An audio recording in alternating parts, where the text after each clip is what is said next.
Alhamdulillah pada hari ini kita bisa bertemu untuk bisa seperti biasa saling sharing informasi, informasi-informasi baru yang sudah kami lakukan, ya, jadi update-update yang dilakukan oleh LPPOM MUI.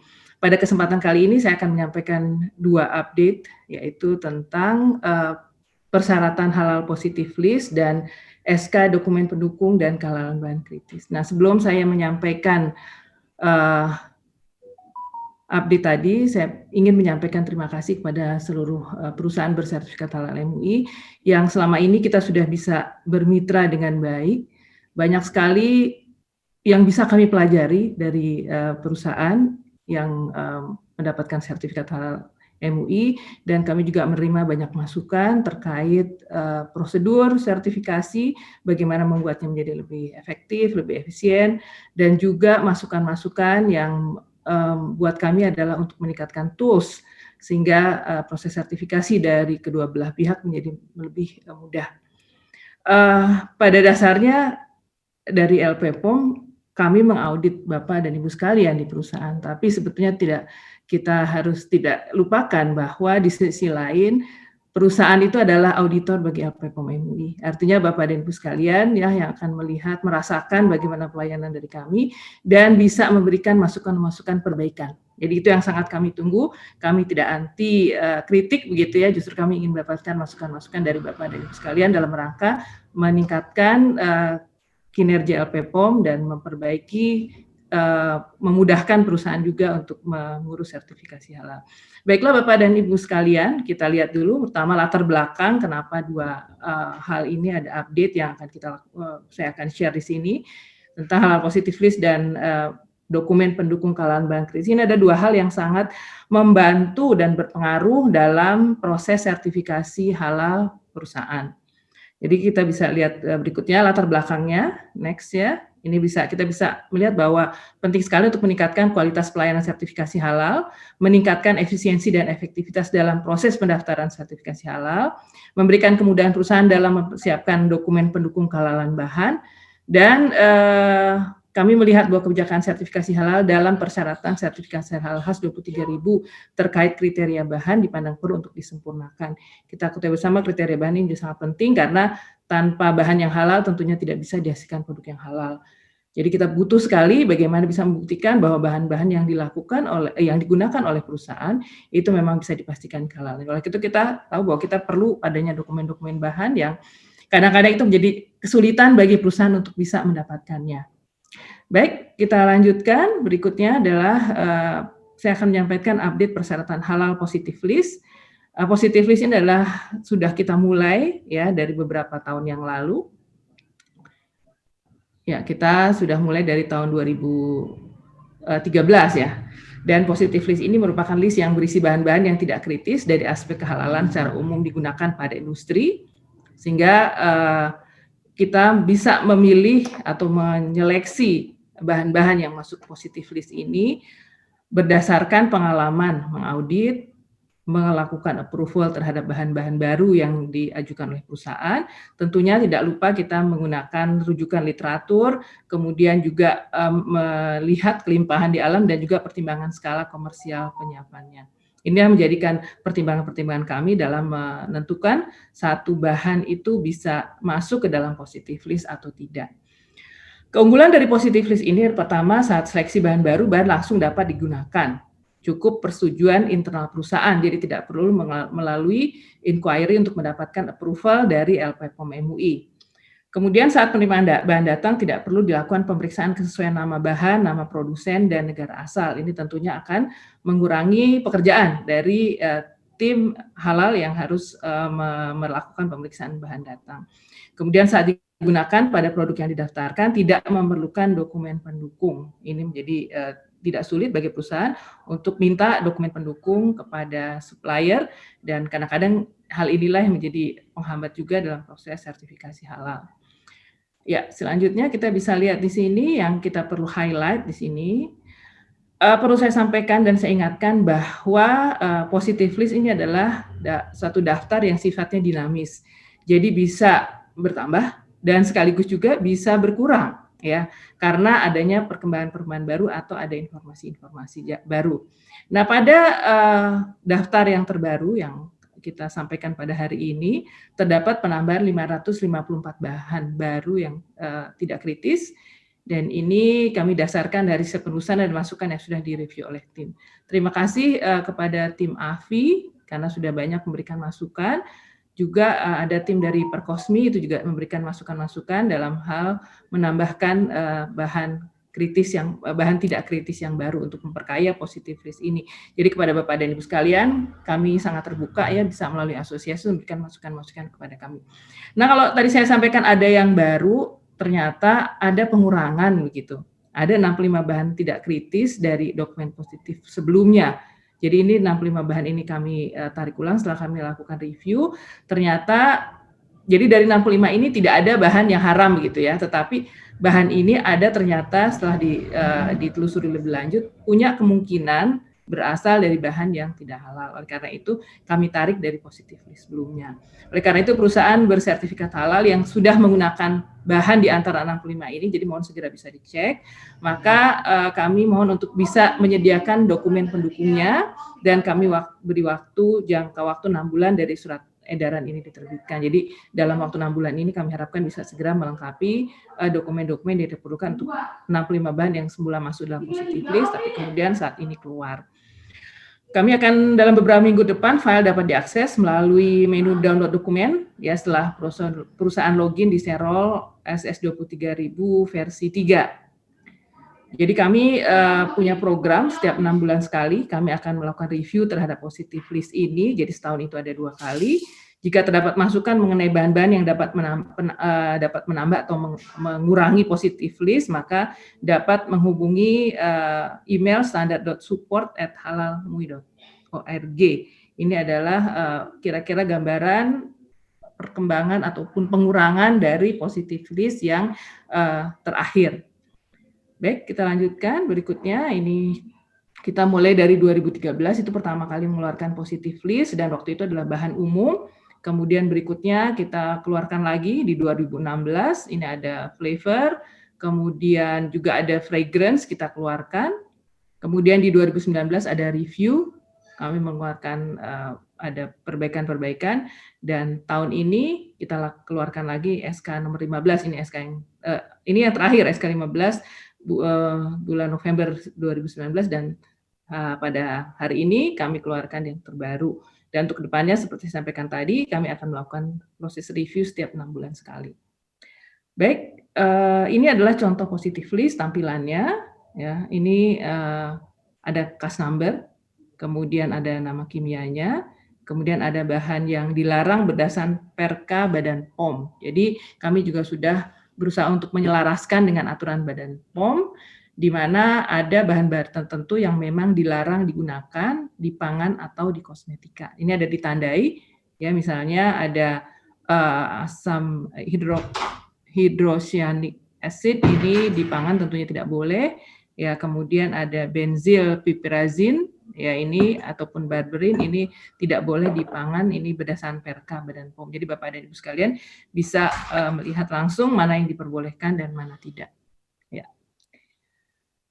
Ini ada sedikit tips penggunaan positive list ya. Kalau kita punya case number-nya, dicari dulu case number-nya karena nama bahan bisa berupa nama UPEC maupun nama trivial, sehingga yang rujukan yang mungkin paling mudah adalah case number-nya. Jika tidak memiliki case number karena bahannya bukan bahan kimia, maka bisa dilihat di list yang di bagian bawah. Jadi dari atas itu kami urutkan dulu yang memiliki case number, sementara yang tidak punya ada di bagian bawah. Kemudian saat tidak menggunakan bahan baru, sebaiknya dicek terlebih dahulu ke positive list.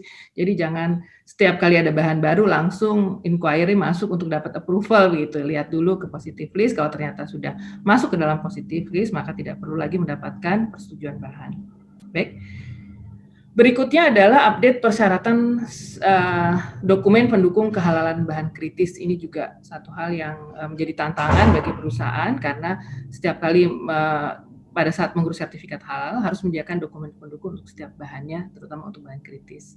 Nah, pada hari ini kami mengeluarkan SK untuk dokumen pendukung kehalalan bahan kritis.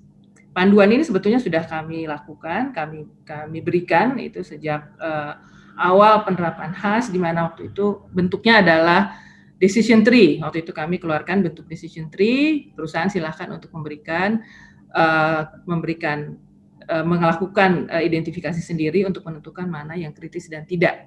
Kemudian kami juga pernah menerbitkan HAS 3201 persyaratan bahan pangan halal, di mana di sini bentuknya adalah penjelasan dari masing-masing bahan yang dianggap kritis, dinilai kritis, kekritisannya apa, dan dokumen apa yang dibutuhkan. Nah, ternyata itu juga belum cukup begitu dengan perkembangan saat ini. Ternyata dibutuhkan panduan yang lebih detail lagi untuk bisa menanyakan langsung ke supplier bahan, ke produsen bahan, informasi apa saja yang dibutuhkan untuk bisa membuktikan kehalalan suatu bahan. Oleh karena itu kita buat lagi satu bentuk yang lain. Ya, bisa kita lihat berikutnya, next.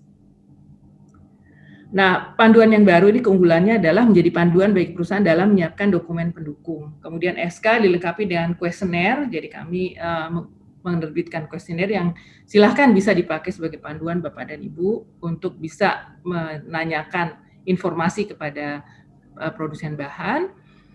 Kemudian hal ini tentunya untuk meningkatkan kualitas pelayanan sertifikasi halal yang semakin transparan. File ini akan bisa diakses ya dalam beberapa minggu ke depan melalui menu download dokumen setelah perusahaan login di Serol SS23000 versi 3. Baik, kita lanjutkan. Next. Ini ada beberapa yang ingin kami highlight ya. Jadi kelompok tabel kecukupan dokumen ini dibagi menjadi 5 kelompok, yaitu untuk yang pertama untuk produk konsumsi, termasuk di situ oral care dan obat dalam. Produk penggunaan luar, di sini ada personal care, ingredients dan obat luar, kemudian produk barang gunaan termasuk home care. Kemudian kelompok 4, kemasan, pelumas, grease, sanitizer yang kotak langsung dengan bahan atau produk, ini yang mungkin agak baru. Kemudian nomor 5 juga baru, media untuk validasi hasil pencucian fasilitas yang kontak langsung dengan bahan atau produk. Jadi ada 5 kelompok. Kelompok produk tersusun atas beberapa kelompok bahan. Kemudian bahan terdiri atas bahan level 1 yaitu bahan yang digunakan, jadi bahan yang didaftarkan, dan bahan level 2 yaitu penyusun dari bahan level 1. Ya, ini yang sering sulit adalah bagaimana kita bisa mendapatkan informasi bahan level 2. Karena itu ada merupakan bahan penyusun dari bahan yang digunakan di dalam produk yang disertifikasi. Di sini bisa disertai dengan penggunaan kuesioner yang telah disediakan oleh LPPOM MUI. Kami memberikan kesempatan kepada Bapak dan Ibu sekalian untuk mempelajari dan menerapkannya, dan secara menyeluruh, maka penerapan akan berlaku mulai 1 Januari 2021. Ya, jadi kami masih memberikan kesempatan untuk bisa mempelajari, bahkan kalau ada hal-hal yang perlu diberi masukan, kami siap untuk menerima masukan dari Bapak dan Ibu sekalian. Nah, ini saya sampaikan beberapa contoh. Ini untuk contoh kelompok produk yang dikonsumsi, itu dari kelompok nomor 1 termasuk oral care dan obat dalam. Ini hanya contoh saja, kelompok bahannya adalah asam lemak untuk bahan produk konsumsi. Jenis bahannya ada asam lemak. Sekarang asam lemaknya ada di mana? Ada di level 1 atau level 2. Kalau level 1 artinya asam lemaknya dipakai langsung dalam produk yang disertifikasi. Sebagai contohnya ada asam laurat. Maka di sini sudah langsung disebutkan informasi dan dokumen yang dibutuhkan. Nah, untuk asam laurat ini pernyataan yang menyebutkan informasi sumber asam lemak atau pernyataan bebas bahan hewani untuk asam lemak, dan informasi apakah fasilitas produksi yang kontak langsung dengan bahan atau produk tidak digunakan untuk memproduksi produk mengandung babi atau turunan. Jika tidak ada bahan turunan babi, maka diperlukan pernyataan fasilitas bebas babi, atau meminta produsen asam lemak untuk mengisi kuesioner. Jadi kuesioner yang kami sediakan bisa diberikan kepada produsen asam lemak tadi untuk bisa mengisinya. Penerbit dokumennya juga langsung disebutkan di sini, penerbitnya adalah produsen dari asam lemak.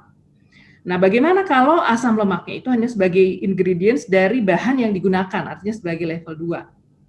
Di sini contohnya adalah sorbitan monolaurat, yang di mana di dalamnya ada asam laurat dan sorbitol. Nah, ini karena fokusnya di asam lemak, maka penjelasannya di sini terkait dengan asam lemak.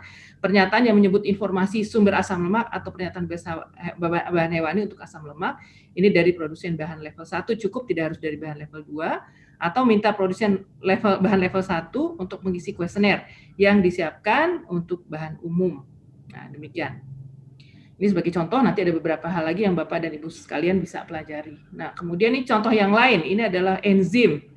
Kalau enzim langsung digunakan ini sebagai level 1, atau enzim yang digunakan dalam bahan yang dipakai untuk produk yang sertifikasi. Sebagai contoh di sini ada arbutin yang diproses dari reaksi enzimatis menggunakan hidroquinon.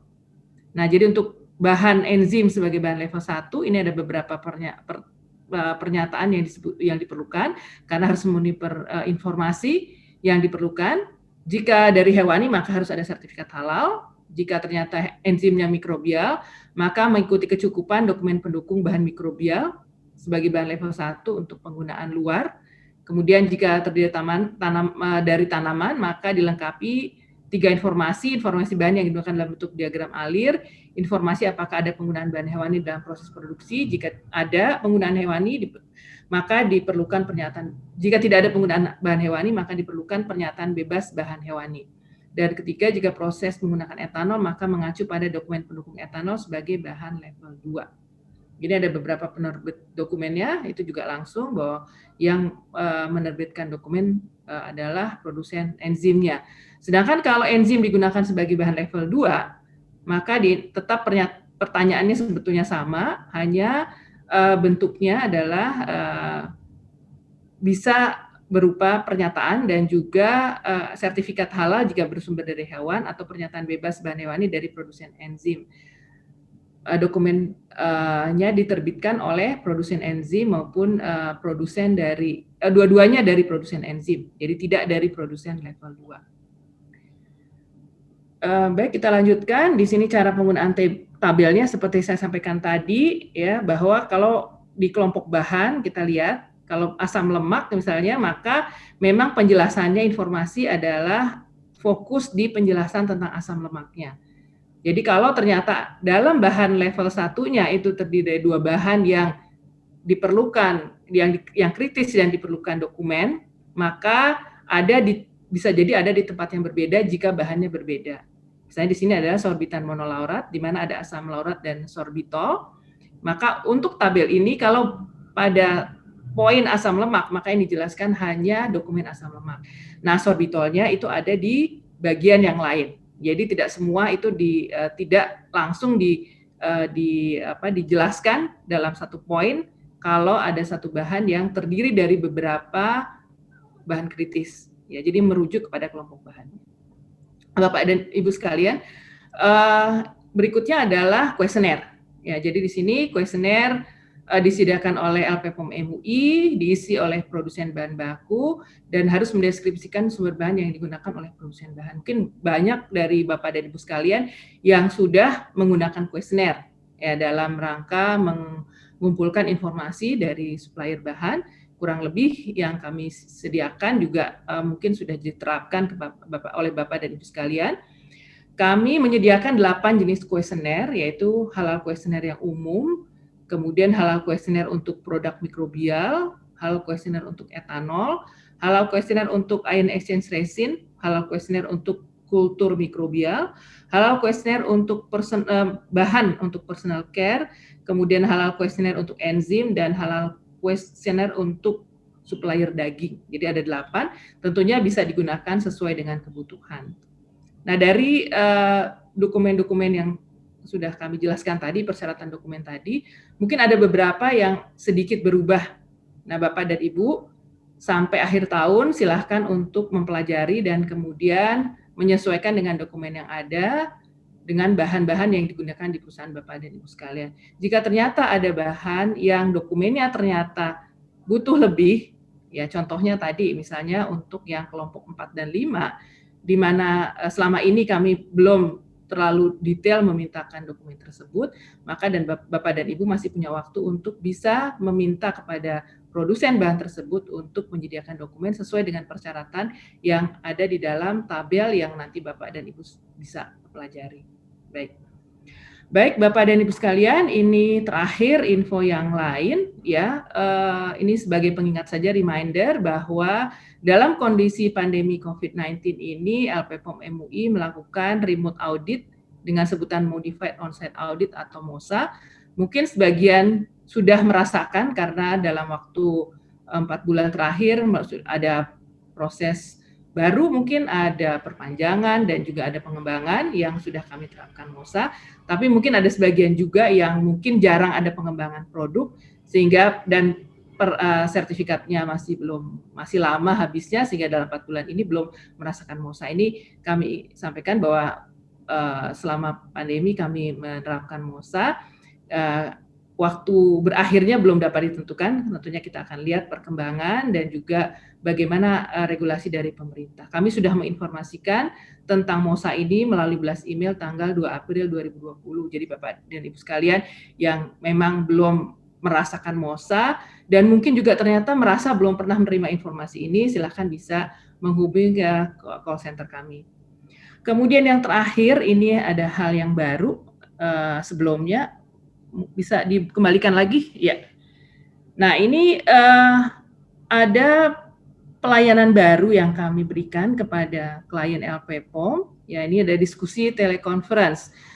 Jadi untuk memenuhi protokol kesehatan selama pembatasan sosial berskala besar, kunjungan ke kantor LPPOM ditiadakan hingga batas waktu sesuai arahan pemerintah. Maka LPPOM memfasilitasi program diskusi jarak jauh melalui aplikasi video telekonferensi bagi klien LPPOM MUI. Jadi Bapak dan Ibu sekalian, kalau ternyata memang merasa perlu diskusi dengan auditor misalnya, ataupun misalnya dengan tim dari tim halal audit, maka silahkan bisa meminta sesi khusus. Ya, bisa menghubungi, ada link yang disebutkan di sini, jadi ada daftar diskusi telekonferensi, tentunya apa yang ingin didiskusikan, kemudian pihak mana yang ingin diminta untuk menjadi teman diskusi. Ini terbuka, jadi Bapak dan Ibu sekalian bisa daftar, jadi jangan merasa kemudian tidak bisa kontak dengan auditor, tidak bisa datang ke kantor untuk bertanya, tapi justru kami berikan satu wadah baru, Bapak dan Ibu sekalian bisa mendaftar ke sini. Sehingga dengan demikian komunikasi kita bisa berjalan terus dengan baik, sehingga kalau ada hal-hal yang menghambat proses sertifikasi bisa kita segera selesaikan. Baiklah Bapak dan Ibu sekalian, demikian untuk masukan-masukan bisa langsung di-emailkan ke email yang sudah disebutkan tadi. Mudah-mudahan apa yang kami lakukan bisa bermanfaat ya bagi kita semua, menjadikan proses sertifikasi ini menjadi mudah dan bisa dilakukan oleh semua orang. Masukan dari Bapak dan Ibu sekalian, kami tunggu melalui di sini ada email divisi certification support yaitu standard.support@halalmui.org atau layanan customer care. Di sini melalui call center 14056 atau email customercare@halalmui.org. Demikian Bapak dan Ibu sekalian, terima kasih atas perhatiannya. Billahi taufiq wal hidayah. Wassalamualaikum warahmatullahi wabarakatuh.